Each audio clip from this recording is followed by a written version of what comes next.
Greetings, kids. What's going on with my hair? Look, it's all wild and woolly over here, but over here it looks like I got a nice trim. Come in the monkeys or something. All right. Here we have kind of a whiskey in church. I think I've made this before, and I think you all know about my disdain for maple syrup, so it's kind of a whiskey in church without maple syrup. So it's Scotch, and I didn't use fancy Scotch. I used $17 Scotch. That's Cutty Sark. It's good for $17 Scotch. And I don't have fancy sherry.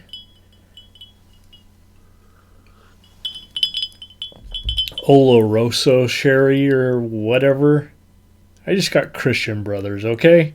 So it's Scotch and sherry. And I also don't have smoked cherry bitters. What the fuck even is that? But I do have Peychaud's bitters. And look. You put some Peychaud's bitters in there, you really can't tell here, but this is pink. I got a pink drink.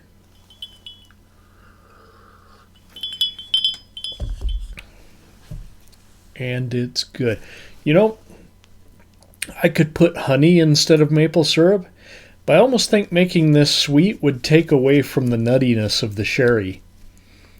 So I'm not going to do it. Where's my poster? Here we go. I told you it was Spanish language in the last one. And it turns out it is Mexican.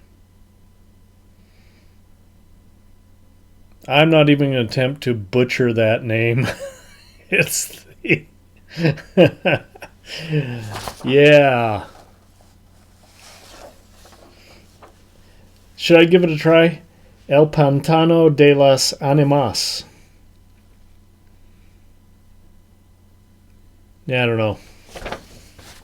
Look at this guy right out here.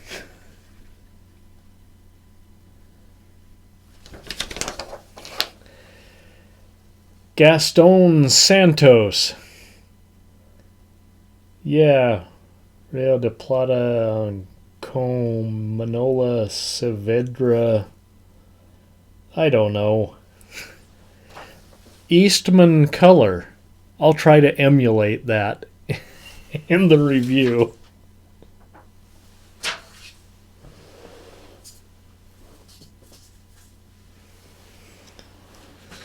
See ya, Gaston. I know that's not how you pronounce that in Spanish. I took some French in high school, so I always kind of soften the end on Spanish words. Swamp of the Lost Monster, a.k.a. I just butchered the Spanish language, but I found out there's another one because our pal Tony over there at Psychotronic Video on the Facebook, if you got Facebook, Swamp of Lost Souls, maybe the British title. Tony's in England. Anyway, 1957 Almeida Films.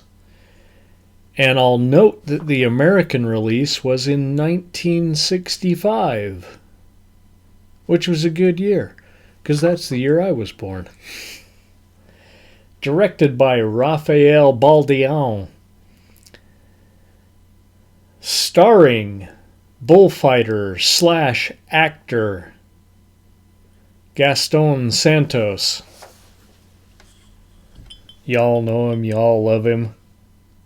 Well, you PETA people probably don't love him because he was a bullfighter. But y'all put me out of work, so I'm not going to feel bad for you. Okay. What we have here is kind of like a Mexican variety show. Now, have you seen? There was this show, Sabato Gigante. Yeah, I know I butchered that too. Giant Saturday. It was every Saturday night. And I don't even remember the host's name, but he was fantastic. And there were dancing girls in bikinis, and it was like a game show, and he'd like have serious interviews with actors and musicians like it's Johnny Carson. Sometimes not so serious, but like game shows where they had to like contestants from the audience had to sing and wear like stupid hats and switch hats. It was great. Why the hell did I think Don? I can't remember his name. I think he retired is what happened there. Anyway, it's a monster movie. It's a western. It's a comedy. It's a mystery with $1 million at stake. It's all of those things. All that is missing, I wrote here, all that is missing is the dancing bikini girls. Where were they? Okay, I guess I was watching the Mexican TV more recently than 1965. All right, we have a dandy cowboy named Gaston. And by dandy, you know what I mean. He's like the fanciest cowboy in the freaking West. He calls upon a friend to help him solve a mystery. A man is dead and he left his money to his brother and nothing to his widow but the old house. Well, I think I've seen this movie before. You inherit the gigantic haunted house that you can't afford? Well, come to find out, the old lady is blind and no one can verify that her husband was indeed buried. If that isn't enough, a strange creature is scaring people off, a la Scooby-Doo. This is 2 reviews in a row that I've said a la.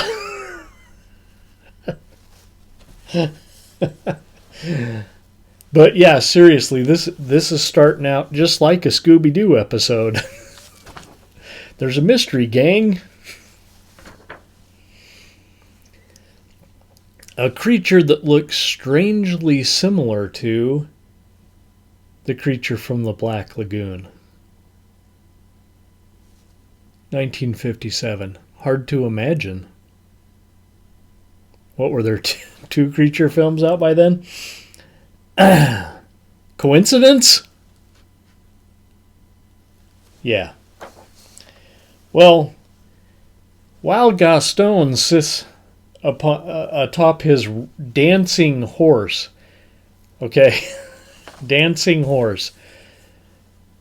This isn't real popular in rodeos here in the U.S., and I've been to the rodeo because I got cousins that rode in the rodeo.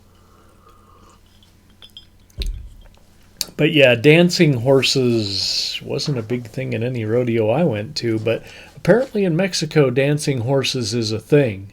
So I'm not going to knock it. And it actually was pretty good. Okay. The surviving brother and his nefarious buddies are plotting some bad deed or another. Yeah, they're a bunch of bad eggs. That is when they are not getting killed by the swamp monster. Now, the funny thing in this picture is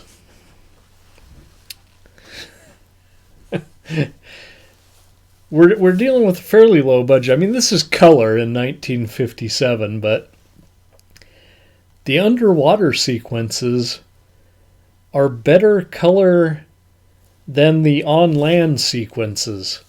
And I will also try to emulate that in my review, but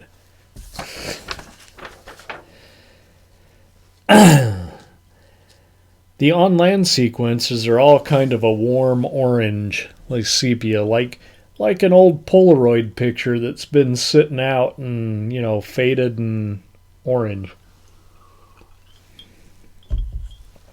Well, perhaps it's the hot Mexican sun.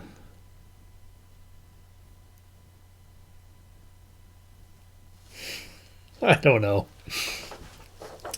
So I'm not going to say how this ends, except to say that it is completely unlike The Creature from the Black Lagoon.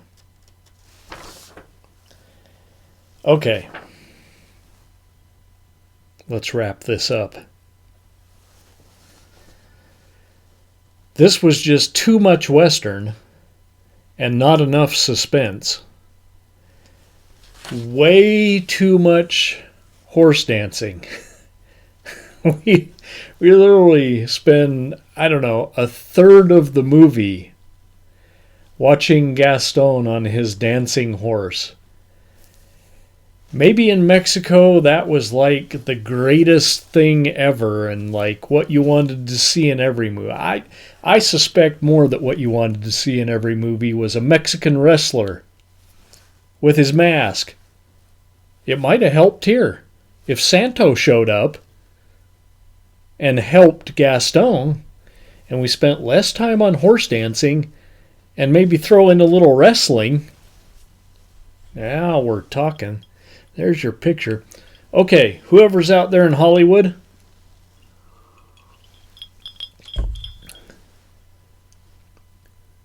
let's do a remake of this picture with Mexican wrestling thrown in. There's your $1 million idea. Well, it wasn't a complete waste of time. The monster was funny. The monster was really funny.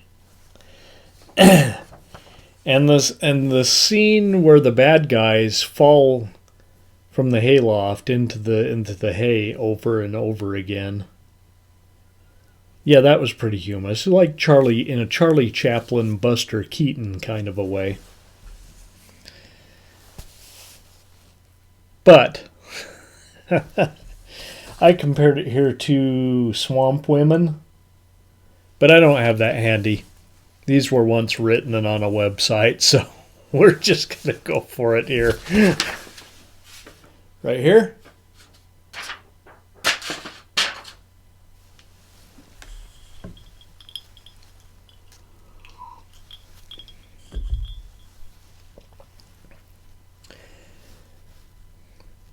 All around tonight, it's a one-ring circus on the Late Night Picture Show. And that was... What the hell was that? I don't even remember the name, because I remembered it in Spanish and English. Swamp Monster, Schmonster...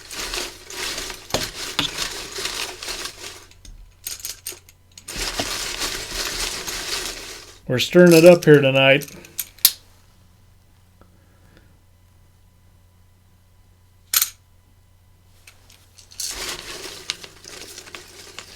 Oh, again. He's got more than I can even... I'm just going to take this one that's poking right at me here. And hope for the best. What do we got here? Oh, geez.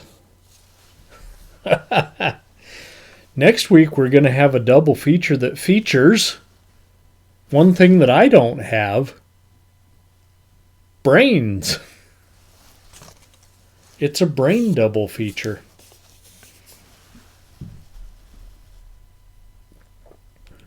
With Donovan's brain and Creature with the Atom brain. I think we're reaching back a little farther here into the... wait. A little further. It's symbolic. Back into the 50s, I do believe. So, cheers, everybody.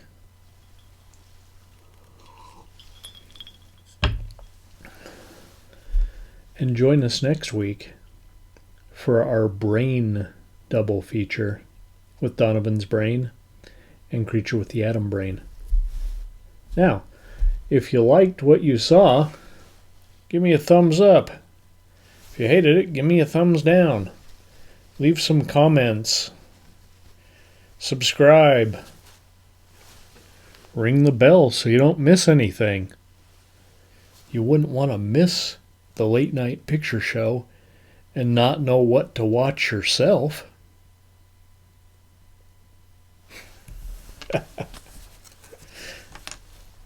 All right, I'll stop. One more for the road.